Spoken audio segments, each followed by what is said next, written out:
साधो सहज समाधि भली।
आत्मज्ञानी गुरु मिले।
आगे बढ़ो।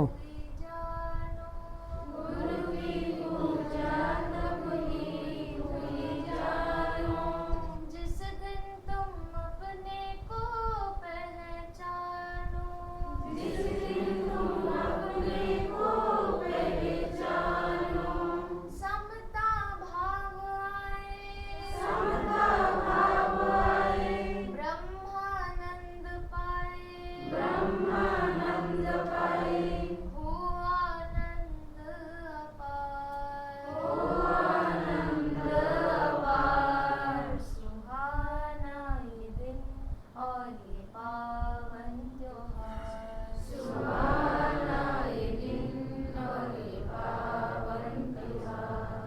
गुरु पूजा कर लो हो आनंद पार, गुरु पूजा कर लो हो आनंद पार। सुहाना ये दिन और ये पावन त्योहार, सुहाना ये दिन और ये पावन त्योहार। बोलो सद्गुरु भगवान की।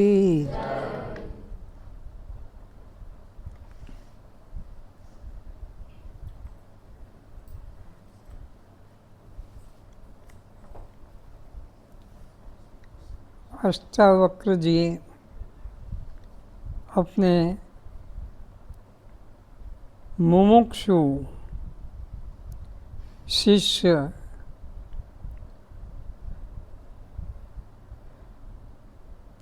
जनक को कह रहे हैं,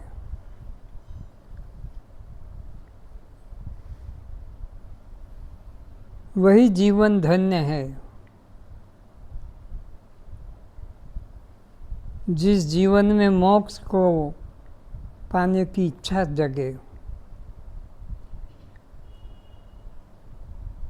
जीने को तो पशु भी जी रहे हैं, पक्षी भी जी रहे हैं, कीट पतंग भी जी रहे हैं, चोर चांडाल सब जी रहे हैं। उनका जीवन कोई जीवन नहीं है।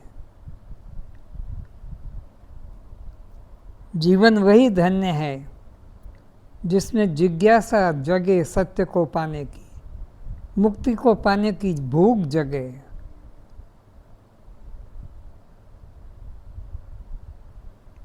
वही दिन धन्य है जिस दिन आत्मज्ञानी गुरु मिल जाए। स्वर्ग मिल जाना महत्वपूर्ण नहीं, वैकुंठ मिल जाना महत्वपूर्ण नहीं, करोड़ों की लॉटरी खुल जाना महत्वपूर्ण नहीं, मंत्री पद मिल जाना कोई महत्वपूर्ण नहीं। महत्वपूर्ण है सच्चा सद्गुरु मिल जाना, आत्मज्ञानी गुरु मिल जाना।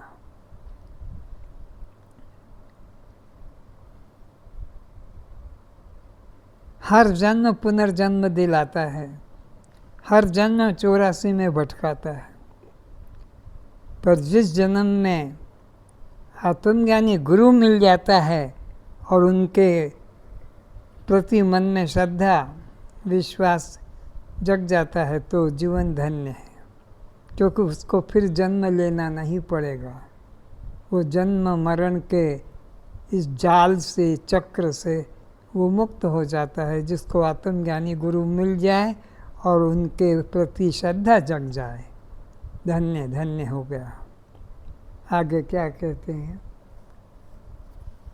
प्रारब्ध कर्मों के अनुसार वर्तमान जीवन एवं उसमें मिलने वाले राग भोग, मान अपमान, सुख दुख, हानि लाभ, सफलता विफलता, जन्म मरण पूर्व से निश्चित ही रहता है। ये जो आपको शरीर मिला है और इसमें जो सुख और दुख मिल रहा है, इसमें जो राग और द्वेष हो रहा है, लाभ और हानि, ये सब अपने पूर्व जन्म के किए हुए संचित कर्मों में से भोगने को मिला है उसे प्रारब्ध भोग कहते हैं। इसे फिर सुनिए। प्रारब्ध कर्मों के अनुसार, प्रारब्ध कर्म के अनुसार। प्रारब्ध कहाँ से आता है? जो जन्म जन्म पहले हमने कर्म कर डाले हैं, वो जो कर्म कर डाले हैं उससे जो हमारा संचित कर्म इकट्ठा हो गया है, उनमें से फिर वर्तमान जीवन एवं उसमें मिलने वाले राग भोग, मान अपमान, सुख दुख, हानि लाभ, सफलता विफलता, जन्म मरण पूर्व से निश्चित ही रहता है। ये तुमको भगवान जबरन करके धक्का देकर इस शरीर में नहीं फेंकते हैं। तुम्हारे अपने किए कर्म, वो जो संचित कर्म है, उन कर्मों में से जो परिपक्व हो जाते हैं भोगने के लिए, उससे ये शरीर आपको प्राप्त होता है। परमात्मा किसी को जबरन करके सुखी दुखी ऊंचा नीचा नहीं करता है। उसे ज्ञानी अज्ञानी सभी को भोगना ही पड़ता है। तो वो सबके लिए जरूरी है, चाहे कोई भगवान का बेटा बन के आ जाए कि भगवान का भाई बन के आ जाए, उनको अपने कर्म का फल भोगना पड़ेगा। इसमें कोई कंसेशन, कोई रियायत नहीं है, कोई पक्षपात नहीं है। जो जस करें सो तस फल चाखा, को न काहू सुख दुख कर दाता। निज कृत कर्म अपने किए कर्म भोग सब भ्राता। हे भैया, सब अपने अपने कर्मों का फल भोग रहे हैं, कोई छोटा और कोई बड़ा बनाता नहीं। बिना भोग कर्म क्षय नहीं होता है। और जब तक भोग नहीं होगा कर्म नाश नहीं होगा, और जब तक कर्म नाश नहीं होगा जीव का 84 का चक्र समाप्त नहीं होगा। और जब तक 84 का चक्र समाप्त नहीं होगा तब तक जीव को शांति मुक्ति की प्राप्ति नहीं होगी। इसलिए विवेकी व्यक्ति को जैसा प्रारब्ध से मिलता है उसे स्वीकार करते हुए द्वंद्व से रहित हो स्थिर रहते हैं। किससे रहित हो? द्वंद्व से रहित स्थिर रहते हैं। जीव के दो ही मार्ग हैं, एक प्रवृत्ति, दूसरा निवृत्ति। जीव के दो ही तरह के मार्ग हैं, दो ही मार्ग में जीव गमन करता है, या तो निवृत्ति मार्ग में और या प्रवृत्ति मार्ग में। निवृत्ति मार्ग में बहुत बहुत बिरले लोग जाते हैं, बाकी तो अधिकांश सब प्रवृत्ति मार्ग में ही भटकते हैं। और प्रवृत्ति मार्ग में स्वर्ग भी प्रवृत्ति मार्ग है, वैकुंठ भी प्रवृत्ति मार्ग है, 84 ये सब प्रवृत्ति के मार्ग है। निवृत्ति मार्ग का तो जो ज्ञान की जिज्ञासा लेता है, सद्गुरु की शरण ग्रहण करता है, वो ही निवृत्ति मार्ग में आता है और सबसे ममता हटाकर आत्मज्ञान में रुचि रखता है। अज्ञानी का प्रवृत्ति मार्ग होता है, विवेकी पुरुष का निवृत्ति मार्ग रहता है। तो अज्ञानी व्यक्ति प्रवृत्ति मार्ग में जाता है और विवेकी व्यक्ति ज्ञान मार्ग में आता है।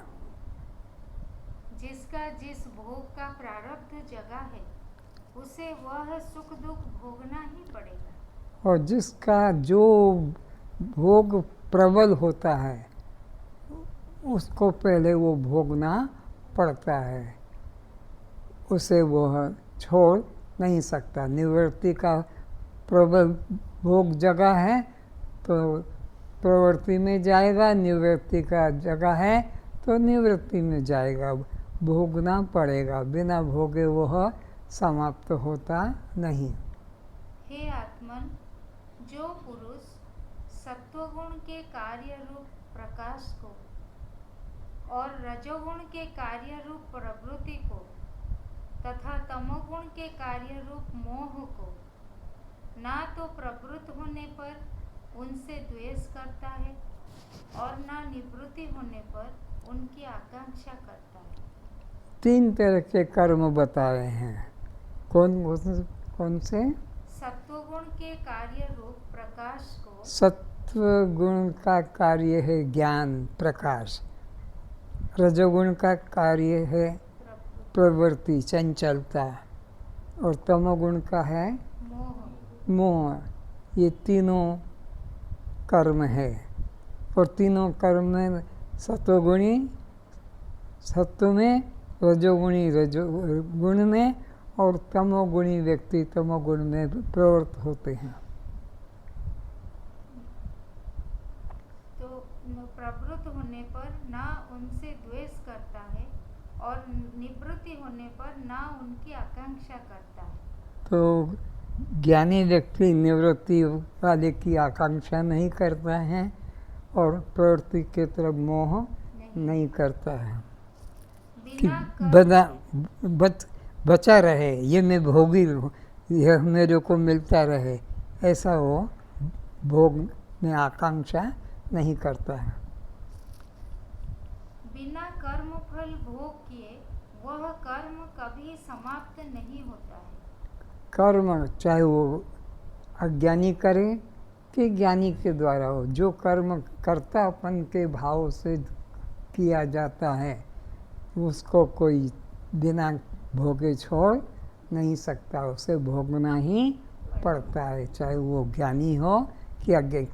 ज्ञानी के कर्म दो तरह के हैं, एक तो विवेक के द्वारा करता है, साक्षी भाव रख के दृष्टा भाव, तो उसको उसका कर्म फल भोगना नहीं पड़ता है। किंतु जो कर्म में कर्तापन का अहंकार करता है उसको कर्म का फल भोगना ही पड़ता है, वो छूट नहीं सकता है। प्रारब्ध कर्म कठिन जग माही, बिना भोग यह छूटत नाही। प्रारब्ध की सत्ता ने किसको नहीं नचाया है? सबको, राम को भी नचाया है कि कृष्ण को भी नचाया कि नारद विष्णु, सबको प्रारब्ध कर्म कठिन जग माही, बिना भोग यह छूटत नहीं है। किसी को भी छोड़ता नहीं, छोटे बड़े का कोई भेद नहीं रखता। पुराण देख लो, राम कृष्ण कौशल्या दशरथ पांडव कुंती द्रौपदी, ये सब प्रारब्ध भोग के चक्कर में पड़े हैं, सबको प्रारब्ध भोगना पड़ा, कोई बचा नहीं। कौरव भीष्म हरिश्चंद्र सूरदास नल दमयंती मीरा महावीर बुद्ध जीसु इत्यादि, ये समाज से तिरस्कार प्राप्त करके भी सत्य का प्रतिपादन करने के लिए अपनी जान बलिदान कर गए। यदि प्रारब्ध से बचने का कोई उपाय होता तो क्यों राम वन गमन करते? क्यों सीता का हरण, मृग की मृत्यु, शूर्पणखा की नाक कटती? क्यों बाली की छुपकर मृत्यु? क्यों कृष्ण को तीर, यीशु को क्रॉस पर टांगा जाता? मंसूर, सुकरात, भगत सिंह, सुभाष, गांधी, इंदिरा, राजीव गांधी की हत्या क्यों होती? अगर बचने का कोई रास्ता होता तो इन बड़े बड़े लोगों को ये कष्ट क्यों भोगना पड़ता, किंतु सबको भोगना पड़ा। प्रारब्ध कर्म कठिन जग माही, बिना भोग छूटत नहीं। जैसे भी अच्छे बुरे कर्म हो किंतु बिना भोगे नहीं छूट सकते। चाहे जैसे भी कर्म क्यों ना हो, अच्छे हों या बुरे हों, बिना भोगे ये छूटते नहीं है। किंतु ज्ञानी को कर्म छूता नहीं है, क्योंकि ज्ञानी के मन में मैं करता हूँ ये अभिमान नहीं होता है। इस कारण से ज्ञानी के कर्म भोगने को नहीं होते हैं। कर्तापन का अहंकार ही कर्म का फल भोगने को मजबूर करता है। गीता श्रुति कहती है, सभी प्राणी प्रकृति को प्राप्त होते हैं, प्रकृति के विपरीत जाने का मार्ग नहीं है। अपने स्वभाव के परवश हुए कर्म करते हैं। कोई सतोगुणी में जाता है तो कोई रजोगुणी में जाता है और कोई तमोगुणी में, सब प्रवृत्ति के अनुसार बाध्य होकर उसमें भाग लेते हैं। ज्ञानवान भी अपनी प्रकृति के अनुसार वैसा ही कर्म करता है। फिर इस कर्म करने ना करने में किसका हठ क्या कर सकेगा। ज्ञानी पुरुष बालकवत होता है। बालक जैसे क्रोध करते हैं, परस्पर लड़ते झगड़ते हैं, किसी वस्तु को पाने के लिए रोते हैं, किंतु दूसरे ही क्षण वे पहली बात को भूल जाते हैं। इस तरह ज्ञानी भी प्रवृत्ति या निवृत्ति में मान अपमान किसी घटना का भविष्य में उसका पुनः स्मरण नहीं करता। ज्ञानी बालक की तरह क्रोध करता दिखाई पड़ता है, किंतु वास्तव में वह क्रोधित नहीं होता। किंतु अज्ञानी की दृष्टि में दुर्वासा क्रोधित व कृष्ण कामी दिखाई पड़ते हैं। अज्ञानी सोचते हैं दूसरों को तो उपदेश करते हैं, खुद इतना क्रोध करते हैं। दूसरों को तो त्याग की बात कहते हैं और खुद आश्रम बनाए चले जा रहे हैं। दूसरों को तो ज्ञानी के कर्म अज्ञानी समझ नहीं पाते हैं। ज्ञानी के द्वारा कर्म होकर भी वह कर्तापन के अभिमान से रहित रहता है। ज्ञानी पुरुषों का सुख संसार पर अवलंबित नहीं है, इसलिए वे किसी पर क्रोध नहीं करते हैं। ज्ञानी के मन में ना राग होता है, ना उनके जीवन में किसी के प्रतिकूल व्यवहार के प्रति द्वेष होता है। राग विराग के पार वितराग दोनों अवस्था से बाहर मात्र साक्षी रहते हैं। यस्य नाहं कृतो भावो बुद्धिर्यस्य न लिप्यते।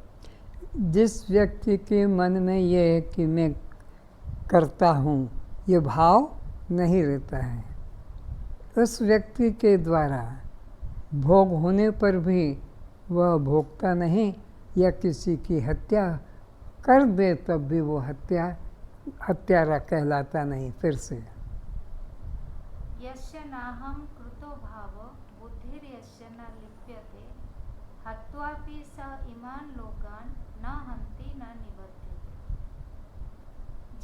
न तो वो बंधन को प्राप्त होता है। कौन? जिस व्यक्ति के मन में कर्तापन का अभिमान नहीं, उसके द्वारा हत्या हो जाए तब भी वो बंधन को पाता नहीं।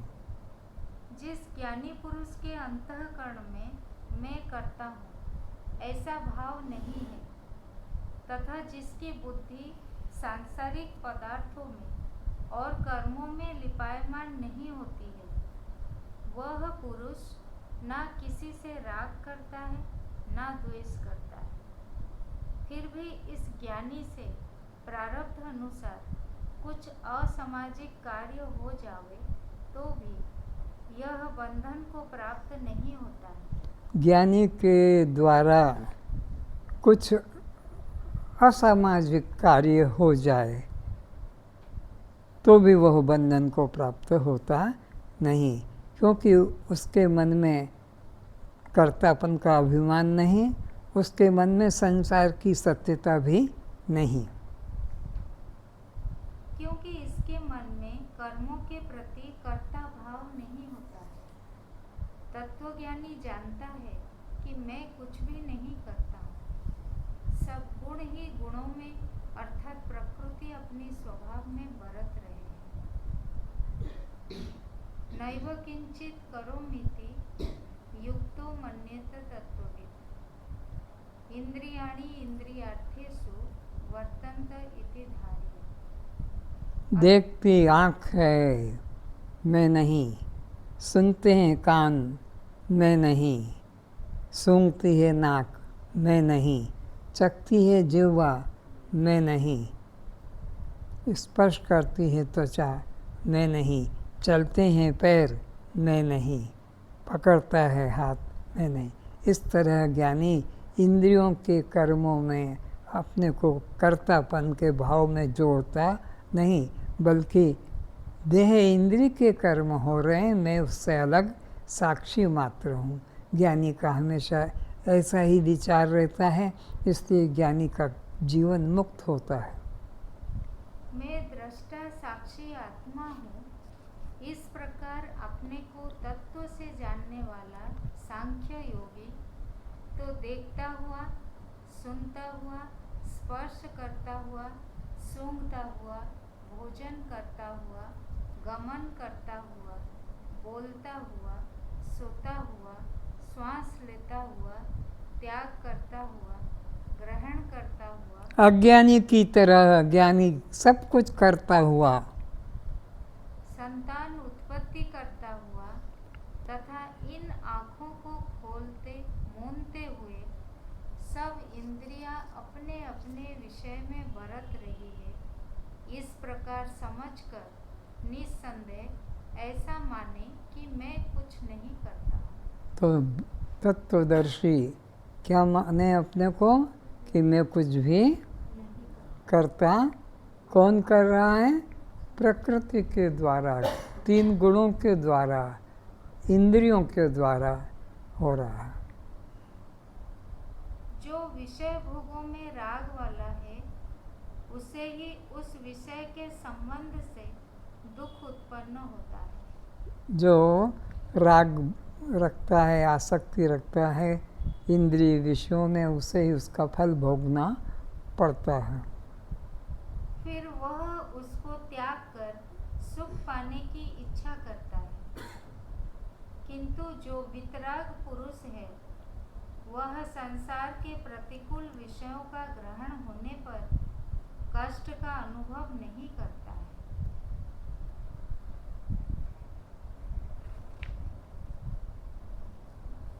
जब तक अज्ञानी या ज्ञानी का जीवन रहता है, संसार यात्रा के लिए, जीवन निर्वाह के लिए कुछ कुछ आवश्यक कर्म करना ही पड़ता है। कर्म का फल कष्ट, दुख होना भी निश्चित है। जब अग्नि है तो जो भी स्पर्श करेगा वह अवश्य जलेगा। किंतु ज्ञानी वितराग को कष्ट होने पर भी वो अपने को देह, इंद्रिय, मन आदि से पृथक जानता रहता है। ज्ञानी को भी कर्म का फल भोगना पड़ रहा है, लेकिन फिर भी वह अपने को देह इंद्रियों से अलग ही जानता और साक्षी करके जानता है। दिखता है अज्ञानियों को कि हमारी तरह ये भी दुखी हो रहा है, लेकिन वह दुख से अपने को सदा मुक्त अनुभव करता है। अज्ञानी दुख में डूब जाता है, ज्ञानी दुख में डूबता नहीं। ज्ञानी दृश्य में सुख दुख को देखता है, किंतु पर के धर्म को स्व अर्थात मैं अपने में नहीं मानता है। इंद्रियां पर है, मन पर है, प्राण पर है, देह पर है, गुण पर है, पंचकोश पर है। तो इनके कर्मों को वो स्व के कर्म में, अपने कर्म, आत्मा के कर्म नहीं मानता। दूसरे के कर्म को अपना कर्म ज्ञानी नहीं मानता। दूसरे कौन है? इंद्रियां, दृश्य, और खुद कौन है? दृष्टा, साक्षी आत्मा। पहले गुरु शिष्य में आत्मनिष्ठा की परीक्षा करने हेतु कहते थे कि नदी पार करो, किंतु तुम्हारे पैर नहीं भीगने चाहिए। गुरु लोग पहले विद्यार्थी को पढ़ाते हैं और पढ़ाने के बाद में वो कितना ठीक समझा है उसकी बुद्धि की परीक्षा लेते हैं। और परीक्षा लेने के लिए क्या उन्होंने नियम रखा कि नदी के पार जाकर और आ जाओ, लेकिन तुम्हारे कपड़े भीगना नहीं चाहिए, तो तुम परीक्षा में पास हो जाओगे। और अगर तुम्हारे नदी में जाने से पैर भीग गए तो तुम फेल हो जाओगे। अब लोगों ने सोचा, विद्यार्थियों ने सोचा ये कैसी बात है, पानी में से जाएंगे तो पैर तो भीगेंगे, कपड़े तो भीगेंगे। और गुरुदेव कहते हैं कि नदी के पार करके और वापस आ जाना, लेकिन तुम्हारे पैर भीगेंगे नहीं, कपड़े भीगेंगे नहीं। बोले भाई इस साल हमको तो परीक्षा में बैठना नहीं है, ड्रॉप ले लेते हैं। भला ये कैसे होगा? एक व्यक्ति खड़ा हो गया, बोले ठीक है, वो गया। तो बाकी सब लोग सोचते ये पगला है, पानी में जा रहा है, कपड़े भीग रहे हैं, और ये कहता है, ये सोच रहा है कि मैं भीगूंगा नहीं। आया तरबतर पानी चू रहा है सर से, और गुरुदेव के चरणों को पकड़ कर प्रणाम करके बैठ गया। क्योंकि ज्ञानी जानता है मैं शरीर नहीं हूँ, मैं कपड़ा नहीं हूँ, मैं इंद्रियां नहीं हूँ। शरीर भीगा है, पैर भीगे हैं, कपड़े भीगे हैं, मैं तो दृष्टा साक्षी। तो आत्मभाव में दृढ़ता थी उसको, बाकी लोग सब देह भाव में फंसे हुए थे। इसलिए किसी ने पानी में जाने की हिम्मत नहीं की, क्योंकि पानी में जाएंगे तो शरीर तो गीला हो जाएगा, कपड़े तो भीगेंगे। लेकिन ज्ञानी ने अपने को कपड़े से, शरीर से अलग अनुभव किया। तो गुरु लोग परीक्षा करते हैं कि ये कितना आत्मभाव में दृढ़ हुआ है। आगे, जिन शिष्यों का देह भाव निवृत्त नहीं हुआ, वे तो पानी में पैर रखने का साहस नहीं करते, किंतु जिसका आत्मबोध दृढ़ हो गया वह नदी पार कर जाता है, क्योंकि वह जानता है पानी शरीर को, पैर को स्पर्श करता है, अनात्मा को स्पर्श करता है।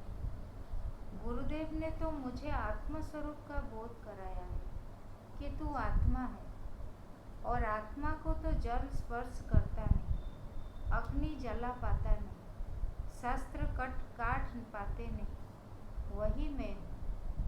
ऐसा निष्ठावान अपने शरीर को जल में भीगा देख भी अपने को जल में असंग ही देखता है। जल में भीगने से भी असंग ही अनुभव करता है। जिस व्यक्ति को देह के प्रति ममता है और मैं मुक्त हूँ इस प्रकार का अभिमान भी उसे है, तो फिर वह व्यक्ति ना ज्ञानी है ना योगी है, बल्कि वह दुख का भोगी अज्ञानी ही है। अज्ञानी की पहचान सुने फिर से। जिस व्यक्ति को देह के प्रति ममता है, देह के प्रति ममता, हर समय देह चिंतन में लगा रहता है, देह के रूप रंग को देखता रहता है, देह के वजन को देखते रहता है, देह के हर समय देह का ही भाव मन में रहता है, और मानता है कि मैं दृष्टा साक्षी आत्मा हूँ, मैं मुक्त हूँ। वो बद्ध है, वो मूढ़ है, वो अज्ञानी है। जिस व्यक्ति को देह के प्रति ममता है और मैं मुक्त हूँ इस प्रकार का अभिमान भी उसे है। ये मिथ्या अभिमान कर रहा है, वो मुक्त नहीं, वो बद्ध है देह में। फिर वह व्यक्ति ना ज्ञानी है ना योगी है, बल्कि वह दुख का भोगी अज्ञानी है। भ्रष्ट है वो भ्रष्ट है। एक पात्र में अग्नि व पानी, एक घर में प्रकाश व अंधकार, दो विरोधी तत्व कभी नहीं रह सकते। एक ही बर्तन में गरम और ठंडा दो वस्तु कैसे हो सकती है? गरम होगा तो फिर ठंडा नहीं होगा, और ठंडा है तो गरम नहीं होगा। एक साथ दोनों नहीं हो सकते हैं। तो एक ही देह में मैं बद्ध भी हूँ और मैं मुक्त भी हूँ, एक साथ दो वृत्तियाँ नहीं हो सकती है। बद्ध है तो बद्ध है, और मुक्त है तो वो मुक्त है। इसी प्रकार एक अंतःकरण में दो निष्ठा जो जो परस्पर विपरीत स्वभावी है, कभी नहीं रह सकते। यदि देह में ममता है तो स्पष्ट है कि अभी आत्मबोध की किरण भी स्पर्श नहीं हो सकी है। केवल सुनकर बोलना सीख लिया है कि मैं दृष्टा साक्षी आत्मा हूँ। तो इस से बचो, इस मिथ्या अभिमान से बचो और सत्य अभिमान को धारण करो। सत्य अभिमान है मैं दृष्टा हूँ, मुझे देह के धर्म छू नहीं सकते, और जिसको देह के धर्म छूते हैं तो मैं दृष्टा हूँ, मुक्त हूँ, बोलने से कुछ लाभ नहीं, वो बना ही है। केवल सुनकर बोलना सीख लिया कि मैं दृष्टा साक्षी आत्मा हूँ। आत्मनिष्ठा का ना होना ही देह के प्रति ममता भाव की स्थिति है। देह में मैं भाव वाला अपने को किसी इष्ट का दास, भक्त, सेवक आदि स्वीकार करेगा। जिसको आत्मबोध नहीं जगा है वो किसी ईश्वर को, किसी शक्ति को, किसी देवी देवता को अपना रक्षक मानकर अपने को उसका सेवक जानता है। लेकिन जिसको आत्मबोध हो गया वो किसी का सेवक नहीं बनता, उसका कोई ऊपर ईश्वर नहीं है। फिर से देह में मैं भाव रखने वाला, देह के अंदर मैं भाव रखने वाला कि मैं स्त्री हूँ, मैं पुरुष हूँ इत्यादि, और अपने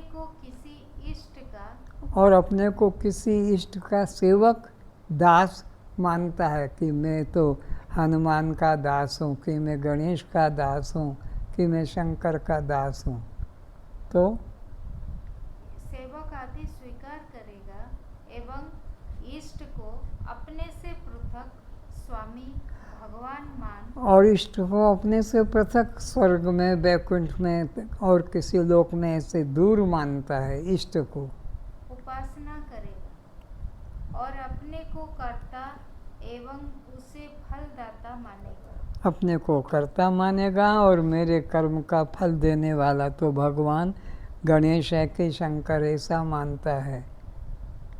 तो यही अज्ञान है, यह द्वैत भाव की उपासना है, प्रारंभिक उपासना। तो यह अज्ञान है, यह द्वैत भाव की उपासना है, यह बद्ध ही होगा, यह मुक्त नहीं हो सकेगा, क्योंकि इष्ट को अपने से अलग मानता है और अपने को कर्ता जानता है। यह प्रारंभिक उपासना है। बचपन का आई की पढ़ाई है, प्रारंभिक पढ़ाई है, यह अंतिम पढ़ाई नहीं है।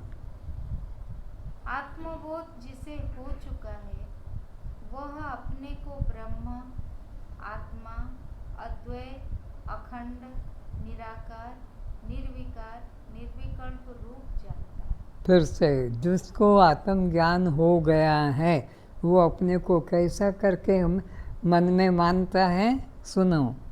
वह अपने को ब्रह्म, आत्मा, अद्वय, अखंड, निराकार, निर्विकार, निर्विकल्प रूप जानता है। इन उपाधियों वाला जानता है। अतः जो देह में अहंता ममता रखता है और मोक्ष का अभिमान करता है वह दुख को ही प्राप्त करेगा। कौन दुख को प्राप्त करेगा? जो देह में अहंता अहंता ममता करता है और कर्तापन का अहंकार रखता है, वो बंधन को ही प्राप्त करेगा। और मोक्ष का अभिमान करता है वह दुख को, और मोक्ष का अभिमान करता है कि मैं मुक्त हूँ, वो कभी मुक्त नहीं होगा। अज्ञानी को न लोक का सुख पूरा मिल जाएगा न परलोक का। चाहे तुमको महादेव उपदेश करे या विष्णु उपदेश करे, चाहे ब्रह्मा उपदेश करे, चाहे निरंजन उपदेश करे, तुमको कदापि सुखानुभूति शांति प्राप्त नहीं हो सकेगी। जब तक तुम देह को मैं करके जानोगे, देह के कर्मों को मैंने किया करके मानोगे और इष्ट को अपने से दूर अन्य मानोगे, तुम्हारा कल्याण न निरंजन कर सकेगा न तीनों देव कर सकेंगे। क्योंकि तुमने जब तक चित्त का त्याग नहीं किया है, तुमको कदापि सुखानुभूति शांति की प्राप्ति नहीं हो सकेगी। जब तक मन से मैं भाव नहीं हटाया तब तक शांति नहीं मिलेगी। मैं भाव मन में रहेगा तो दुख भोगना ही पड़ेगा। सुख दुख किसको? मन को। भक्त की भक्ति से प्रसन्न साक्षात ब्रह्मा विष्णु शंकर ही क्यों न उपदेश करने प्रकट हो जाए, किंतु जब समस्त अहंकारों का केंद्र यह देह भाव, जीव भाव, कर्ता भोक्ता भाव, परिच्छिन्न भाव, व्यष्टि भाव, राग द्वेष भाव है, उपादेय भाव, ग्रहण त्याग भाव, सुख दुख आदि सर्व भावों का त्याग किया जाएगा, तभी कल्याण हो सकेगा। तो जब तक ये द्वंद्व तुम्हारे मन में है तब तक कल्याण नहीं होगा। तुम्हें निर्द्वंद होना है। किन किन से निर्द्वंद होना है? फिर से देह भाव, जीव भाव, कर्ता भोक्ता भाव, परिच्छिन्न भाव, व्यष्टि भाव, राग द्वेष भाव है, उपादेय भाव, ग्रहण त्याग भाव, सुख दुख आदि सर्व भावों का त्याग किया जाएगा, तभी कल्याण हो सकेगा। तो जब तक तुम्हारे अंदर ये द्वंद्व है तब तक तुम कल्याण को प्राप्त नहीं हो सकोगे। इसलिए निर्द्वंद होना है। जब तक जीव को उसके सहज स्वरूप सच्चिदानंद में स्थिति नहीं होती है। जीव का सहज स्वरूप क्या है? सच्चिदानंद में। सच्चिदानंद आत्मा हूँ। इसमें जब तक स्थिति नहीं होती तब तक इसको कभी सुख शांति कहीं भी किसी प्रकार नहीं मिलेगी। तब तक उससे सच्ची शांति नहीं मिल सकेगी, तब तक मुक्ति का अनुभव नहीं हो सकेगा। भगवान श्री राम ने सबरी को भी यह भक्ति का फल बताया था कि हे सबरी, मम दर्शन फल परम अनुपा, जीव पाव निज सहज स्वरूपा।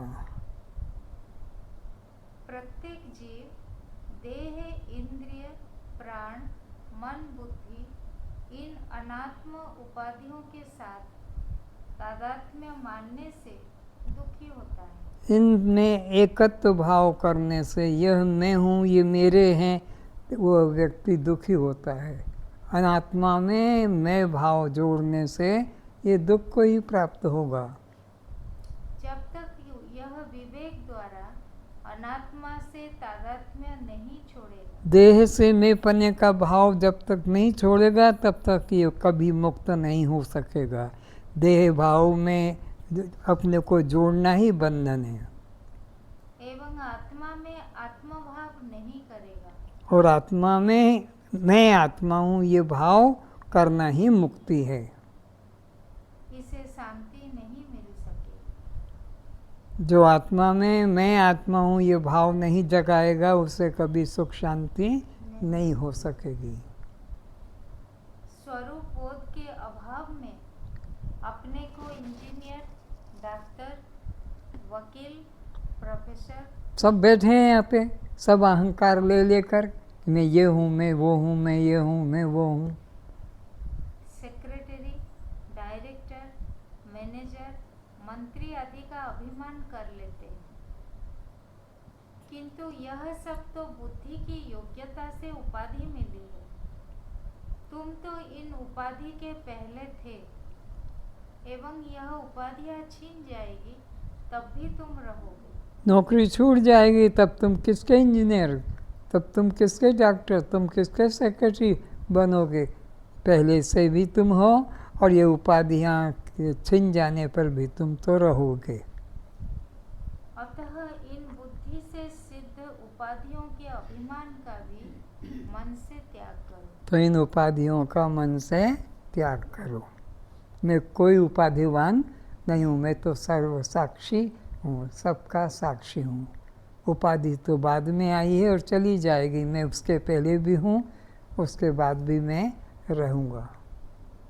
कोई हिंदू, मुस्लिम, सिख, जैन, बौद्ध जाति का, तो कोई ब्राह्मण, क्षत्रिय, वैश्य आदि वर्ण का। ये अभिमान तुम्हारे कब जगे? पेट में गर्भ में थे तब नहीं थे। गर्भ से बाहर आने पर जब होश जगा माँ बाप के द्वारा, तब पता लगा कि मैं हिंदू हूँ कि ब्राह्मण हूँ कि उड़िया की, बंगाली की, मुसलमानों की, वैश्य हूँ। कोई पंजाबी, बंगाली, मारवाड़ी, उड़िया, तेलुगु जाति का अभिमान कर लड़ते हैं। इन गृहस्थियों की तो यह दशा है, किंतु इधर ब्रह्मचारी सन्यासियों के भी अपने अलग अलग अखाड़े, सेना। ये जैसे संसार वाले भिन्न भिन्न नाम जाति के अलग अलग अहंकार कर लेते हैं, ऐसे ही इधर भी साधु समाज में भी अलग अलग उनके 10 नामी है, तो कोई 20 नामी है, तो कोई किस तरह का अद्वैतवादी है, तो कोई द्वैतवादी है, तो कोई द्वैतवादी है। इनमें भी बहुत प्रकार के भेद चल रहे हैं। ब्रह्मचारी सन्यासियों के भी अपने अपने अलग अलग अखाड़े, सेना, शस्त्र लेकर उज्जैन, नासिक, इलाहाबाद, हरिद्वार में कुंभ आदि पर्व पर शिष्य भक्तों की फौज लिए साज बाज, अस्त्र शस्त्र सहित हाथी, घोड़े, ऊंट पर बैठ वीडियो शूटिंग कराते हुए जुलूस निकला, बैंड बाजा बजाते, शरीर के सर्कसी खेल कूद दिखाते, नाचते गाते चल रहे हैं। देखा होगा लोगों ने, सड़कों पे इनके जुलूस निकलते हैं, अखाड़े निकलते हैं, कुश्ती करते हुए, आसन प्राणायाम करते हुए दिखाई पड़ते हैं। अष्टावक्र जी कहते हैं, हे शिष्य, जब तक जन्म से लेकर मृत्यु पर्यंत जो कुछ माता पिता, परिवार तथा समाज, कर्म क्षेत्र से उपाधियां प्राप्त हुई है, जिनका मन द्वारा संग्रह किया है, धारणा की है, उन समस्त अहंकारों का त्याग नहीं करेगा, तब तक तुझे शांति नहीं मिलेगी। अष्टावक्र जी अपने शिष्य को सजग कर रहे हैं, सावधान कर रहे हैं कि जन्म से लेकर मृत्यु तक जो कुछ भी समाज के द्वारा, परिवार के द्वारा प्राप्त उपाधियां, अहंकार मिले, इनका तू त्याग नहीं करेगा कि मैं ब्राह्मण हूँ कि उड़िया हूँ कि ब्रह्मचारी हूँ कि गृहस्थी हूँ कि जैन हूँ कि बौद्ध हूँ, तब तक तेरा कल्याण नहीं होगा। सब अहंकारों का, उपाधियों का तू त्याग कर और अपने को केवल दृष्टा साक्षी आत्मा करके जान। ना तू देह है और ना देह तेरा है। न तू देह है और न देह तेरा है। न मैं देह हूँ न मैं देह मेरा है। दोनों भाव मन से निकालो।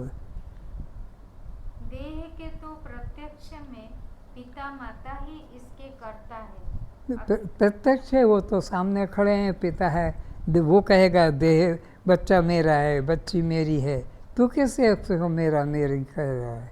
तो देह के तो माता पिता प्रत्यक्ष खड़े हुए हैं। अथवा पंचभूतों का शरीर है। और शरीर जो है वो पंचभूतों का है। क्षिति जल पावक गगन समीरा पंच रचित यह आधम शरीर। आधम उत्तम नहीं कहा इसको, अधम कहा। चट्टी का डब्बा, कितना बढ़िया बढ़िया भोजन बनाते हो सोच सोच के, और 24 घंटे बाद उसकी क्या दुर्दशा होती है कि थूकते रहते हो, उधर मुँह करके थूक दिया, हाथ भी रगड़ रगड़ के जमीन के ऊपर छिल जाते हैं, कितना गंदा मानते हैं। तो शरीर तो प्रत्यक्ष में माता पिता खड़े हैं अहंकार करने वाले, या पंच महाभूत से ये बना अधम शरीर है। यदि इसका अभिमान तो छोड़ दे तो अपने आप नाम, जाति, आश्रम, संबंध, आकार, जन्म, मृत्यु ये सभी अहंकार का नाश स्वतः हो जाए। ये षड विकारों से तो तत्काल मुक्त हो जाएगा अगर इनका मन से त्याग कर दे कि ये नाम, ये रूप, ये जाति, ये आश्रम, ये संबंधी और यह क्या जन्म मरण, यह सब षड विकार मैं नहीं और मेरे नहीं, तो तत्काल मुक्त हो जाता है बिना साधन के। लेकिन तू तो अभिमान करके बैठा है कि ये शरीर में हूँ, जबकि माँ बाप सामने खड़े हैं, पंचभूत सामने पड़े हैं। तो जैसा अनामी अरूपी जन्म के पहले था वैसा ही देह के मृत्यु के बाद रहेगा। तो जन्म के पहले तू कैसा था? अनादि था, और मृत्यु के बाद भी तू ऐसा ही अनादि असंग आत्मा ही रहेगा। वही तेरा सत्य, अव्यक्त, निराकार, असंग चैतन्यात्म स्वरूप है। यह शरीर, नाम, भाषा, संबंधी, जाति, धर्म, उपाधियां एवं जन्म मृत्यु, यह तू नहीं। यह सब जिस तरह तू पहचाना जाता है घर परिवार समाज में, यह नाम रूप जाति वाला तू नहीं, तू इससे अलग है। मैं कर्तृत्ववाचक अपने आप के लिए प्रयोग किया जाता है तथा मेरा संबंधवाचक है। मैं और मेरे का भेद बता रहे हैं। यह मेरापन संबंधवाचक है, मेरा, मेरी, मेरे, तो कर्तृत्ववाचक नहीं है। फिर से मैं कर्तृत्ववाचक अपने आप के लिए प्रयोग किया जाता है। ये कर्तृत्ववाचक है, अपने आप के लिए प्रयोग किया जाता है। मैं और मेरा ये संबंधियों के लिए किया, बाप है, पत्नी है, माँ है।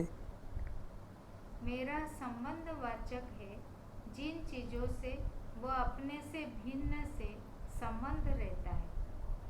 सबके लिए, उनके लिए मेरा शब्द का प्रयोग किया जाता है। अतः मैं का अर्थ मेरा नहीं, मेरा का अर्थ मैं नहीं। यह अकाट्य सिद्धांत है। क्या अकाट्य सिद्धांत है कि जो मैं का प्रयोग होता है वह मेरा के लिए कभी नहीं होता है, ये संबंधवाचक है। और जो मेरा के लिए प्रयोग होता है वह मैं के लिए अकाट्य नियम है। यह हमेशा याद रखो। मैं संबंधवाचक नहीं हूँ कि मैं बाप बन जाऊँ, माँ बन जाऊँ, कि ऑफिसर बन जाऊँ, कि ये बन जाऊँ, ये सब संबंधवाचक है। मैं शुद्ध। मेरा नाम, मेरा शरीर, मेरे प्राण, मेरे हाथ, मेरे पैर, मेरी आँख, मेरे कान, मेरा भूख, मेरा शरीर, ये सब संबंध बताने वाले हैं, इंद्रियां के धर्म हैं। इससे तो सिद्ध होता है कि नाम से लेकर शरीर तक न मैं हूँ न मेरा है। ये बात प्रकट हो गई कि नाम से लेकर, क्योंकि यहीं से शुरू कर दे, ये मेरा नाम है, यह मेरा जूता है, यह मेरा दांत है, यह मेरा टोपा है, यह मेरा जो है घंटा है, घड़ी है, यह मेरा वह सामान है, यह मेरा बैग है, इत्यादि। तो ये तो सिद्ध हो गया कि जिनको तुमने मेरा कहा ये संबंधवाचक है, ये तुम नहीं, ये तुम्हारे नहीं। फिर विचारे, जब मैं शरीर नहीं, शरीर भी मेरा नहीं, तब तो शरीर से संबंध रखने वाले रूप, नाम, जाति, आश्रम, परिणाम, अवस्था संबंधी यह अब ना मैं हूँ ना यह सब मेरे हैं। तो इसलिए मैं इनसे रहित हूँ। कौन कौन से? नाम से, रूप से, जाति से, संबंधियों से, और यह अपना आकारों से, जन्म मरण से, मैं विसर्ज विकारों से मैं रहित हूँ। जब मेरा शरीर नहीं तो मन बुद्धि भी मैं नहीं। जब शरीर ही मेरा नहीं तो बताओ ये पैंट शर्ट साड़ी ब्लाउज ये मेरे कैसे हो सकते हैं? ये मकान मेरा कैसे हो सकता है? ये गाड़ी घोड़ा मेरे के? जब मैं शरीर ही नहीं तो शरीर से संबंध रखने वाले यह भी मैं नहीं हूँ। मैं मन बुद्धि से भी परे हूँ। मन बुद्धि के धर्मों का भी मैं साक्षी हूँ। तो मैं मन भी नहीं हूँ और मैं बुद्धि भी नहीं हूँ, मैं चित्त भी नहीं हूँ, मैं अहंकार भी मैं नहीं हूँ। ये अंतःकरण चतुष्ट दृश्य हैं और मैं इस मन का भी दृष्टा हूँ, मैं बुद्धि का भी दृष्टा हूँ, मैं चित्त का भी। कहते हैं ना मेरा चित्त अभी ठिकाने नहीं, बाद में बात करना। तो मैं जो हूँ चित्त भी नहीं हूँ, ये भी दृश्य है, और अहंकार भी मैं नहीं, ये भी मेरा दृश्य है। एक महत्वपूर्ण अंतिम बात मेरे अद्वैत स्वरूप में यह है कि इसमें द्वैत की गंध भी नहीं। तो मेरे अद्वैत स्वरूप में द्वैत की गंध भी नहीं, ये महत्वपूर्ण बात है। यहाँ द्वैत का कोई काम ही नहीं मैं के अंदर। तब यह गुरु शिष्य का भेद भी मन से त्याग दे। बंधुर्न मित्रम गुरुर्मेव शिष्यः चिदानंद रूपः शिवोहम शिवोहम। क्योंकि जब तक द्वैत को स्वीकार किए हुए हैं तब तक द्वैत में मोक्ष कहाँ? जब तक द्वैत भाव मन में रखा है तब तक मोक्ष कहाँ?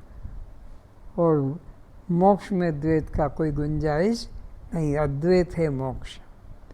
सच्चा सद्गुरु वही जो तुम्हें बाहर सब ओर से मुक्त कर तुम्हें तुम्हारे भीतर की ओर फेंक दे। सच्चा सद्गुरु वही जो तुमको बाहर से सब ओर से, ये तीर्थ, ये मंदिर, ये ध्यान, ये समाधि, ये योग, ये यज्ञ, ये जप, ये सब ये बाह्य है, इन सब से फेंक कर उठाकर अंदर की तरफ फेंक दे।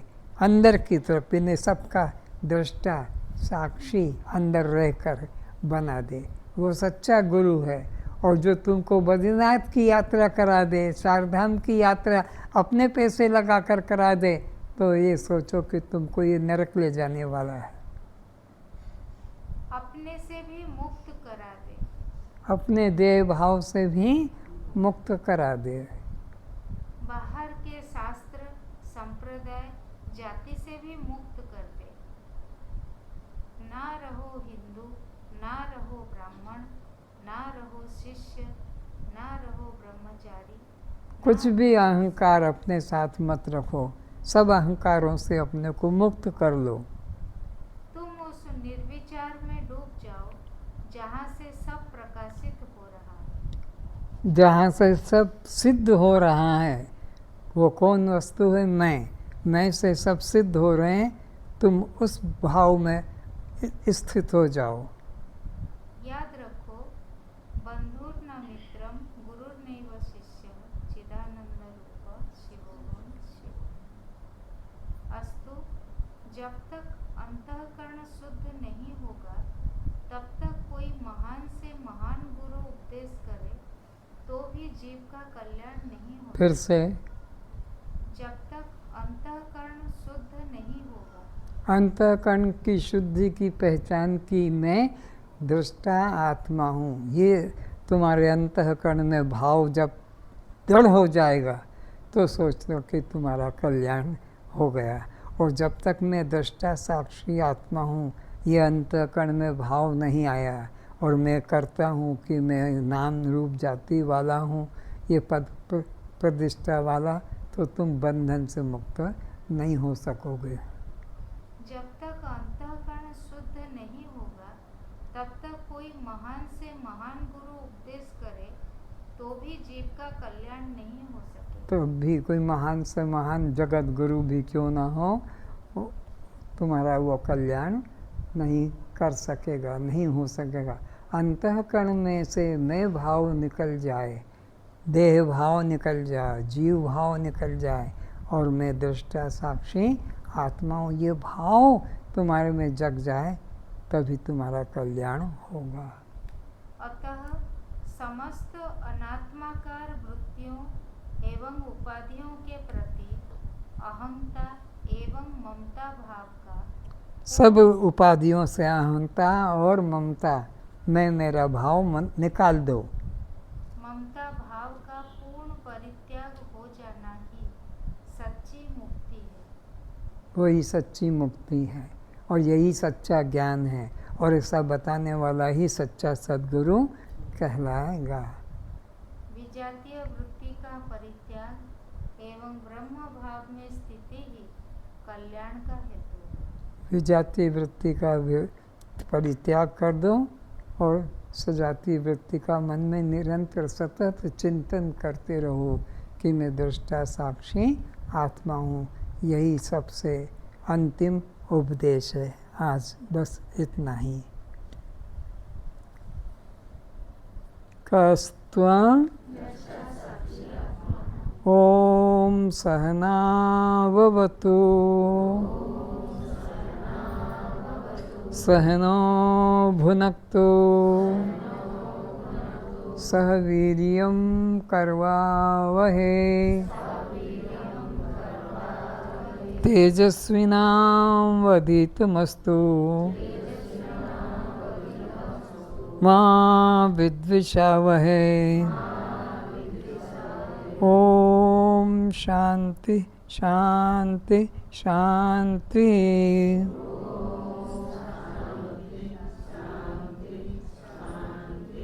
जन्म मरण किसका, भूख प्यास किसको, सुख दुख किसको, बंध मोक्ष किसको।